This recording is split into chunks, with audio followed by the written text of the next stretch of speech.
civilmedia.mk. Слободно, независно, отворено. С оглед на тоа дека носам голем габарит во новинарството, ако кажам дека пола век чекаш па од кога си почна со новинарство. Негде во 70-те години, у тоа време една доста позната новинарка, која се викаше Ранка Чичак, во тогашен вјесник во Среда, отвори афера, така, вие се помлади не ја памтите, Зоран е тука уште, се сеќава на она свињарска афера или афермата околу некои свињи. Пазите, во 70-те години збориме, се отварале такви афери. Во мојата кариера пишував за афера за лажен докторат на еден од членовите на Централен комитет на СК на Македонија. Така беше, клима со глава, после рековте дека доајени сме. Па онда се пишуваше, не можам да се сетам за сите. Да, кој беше виновен за почеток на изградја на Фени и како се затвори Фени. Пазите? Па колко станови имаше, не знам кој беше. Значи, тоа беа темите во кои при новинарската нивна обработка и истражување беа спомнувани со име и презиме врвни политичари од тоа време.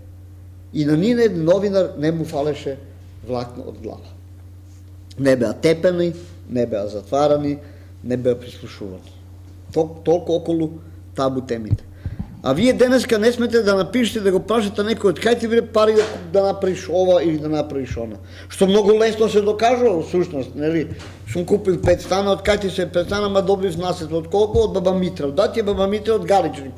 Што е мало Галичник, ама знаеш, она чувала овци. Чекай, како си продал овците, што, како? Знаете, али да се вратам на она што е темата, нели? Зборувавме за зелена агенда, за све ова.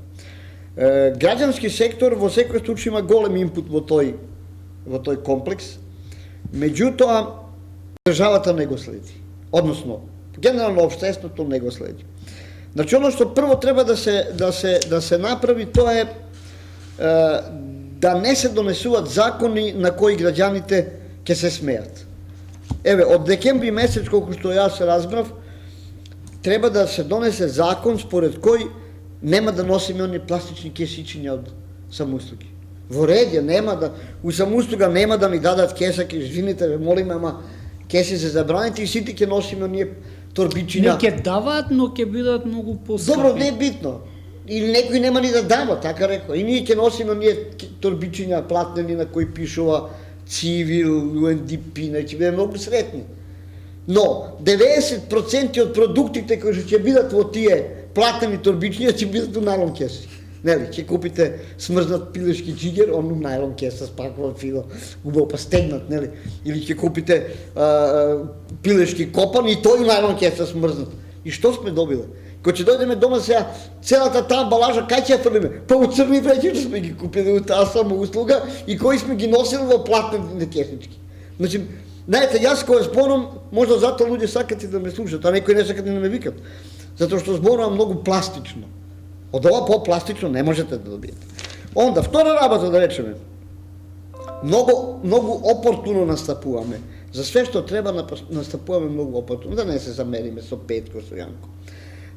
Видите, генерално, да не кажам сите, ама многу закони се полни со елементи кои отварат корупција и нееднаквост на граѓаните пред законот. Зборуваме за зелена агенда. Законот за животна средина, да речеме, и прописи, зашто го и понесат ова, да не сгрешам нешто, и прописите кои се однесуваат на секторот животна средина, се неусогласени со сите други закони. Не знам, овдека нема луѓе кои што се толку често, да речеме, на терен или во природа и така натаму, па да видат. Да речеме, дозвола за експлоатација на песокот од пчиња ви дава едно министерство, а регулирање на ова ви е во Министерство за земјоделие, шумарство, физкултура, култура, експлоатација на шумите. И овој сега вади пешаник, извини мене, економија ми дала право да го вадам, и овој тоа клима со глава. Или да речеме, еве, например, Закон за заштита на животна средина е донесен 2005 година и до денеска има претрпено, верували не, 23 измени. Односно, значи, елементите на Закон за заштита на животна средина, зборуваме за зелена агенда, нели? Се менуват на 7 месеци. А знаете ли зошто се менуват на 7 месеци? Па односно, он треба да се конципира така да дава можност определен пропис да се менува наменски, за да му се овозможи на Зоки Иванов или на него друго определено правно или физичко лице да не мора да се прилагодува кон прописот. Ние прописот ќе го прилагодиме поред неговите потреби. Не разбирате се, сакам да ви кажам. Значи така се носи и тука онда имате или зборуваме за еднаквост на граѓаните и за сите, како беше оно, сите све исти. Зелено општество. Зелено општество. Јас работев едно истражување околу корупција, дали мала корупција може да продуцира поголема и така.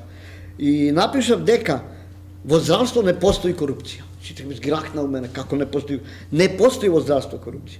Во сите други области постои корупција, у здравство не постои. Бидејќи корупција у здравство е уцена по живот. Знаете, ако јас имам кардиолошки проблеми, а доктор Зоки Иванов ми вика ти ќе платиш 5000 евра да те оперираме, све тоа не е више корупција. Затоа што ја ако немам 5000 евра, сум посиромашен, ја треба да умрам. Знаете, а на инспекторот што треба ми руши куќа, ако не му дам, голема работа ќе ми сруши една ограда, па нема да умрам од срушената ограда. Дали схватате што сакам да ви кажам? Онда, имате неусогласени прописи, имате да речеме, еве во Министерство за животна средина, имате некаква си служба за животна средина, која не е ни јасно што треба да ради, па онда имате и управа. Тоа имате и у култура, например, имате управа за културно наследство, имате само некоја си служба. Овие две вршки една со друга нема. Дури они ни територијално не се заедно. Едните се во една зграда, другите се у друга. Овие од Министерство за земјоделие, да речеме, и шумарство пијат кафе у парк, а овие пијат во некој кафич. Јас пред неколку дена сретнав еден млад господин, шета тука низ парк, ја правиме муабет, па викам, добре, кај примаш плата? Он вика, ја работам, ја не те пратувам дали работиш, пошто ти не работиш, што јас сум овдека цела недела нешто друго работам и те гледам тебе цел ден тука, носиш кафе, упластиш, си пиеш, значи ти примаш плата во министерство. Па да ти кажем искрено, повише од 2,5 сата не работам. Нема работа, вика. Пазете, у Министерство за земјоделие нема работа. Зборуваме за зелена агенда, екологија, здрава храна. Нема работа у Министерство, нема што да работи човек.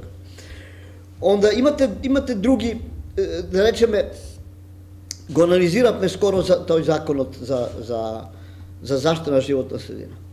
Неверојатно е колку големи овластувања и дискрециони права има министерот. Тој све одлучува. Кој ќе биде инспектор, кој ќе биде овластено лице, кој ќе биде... Све он тоа решава.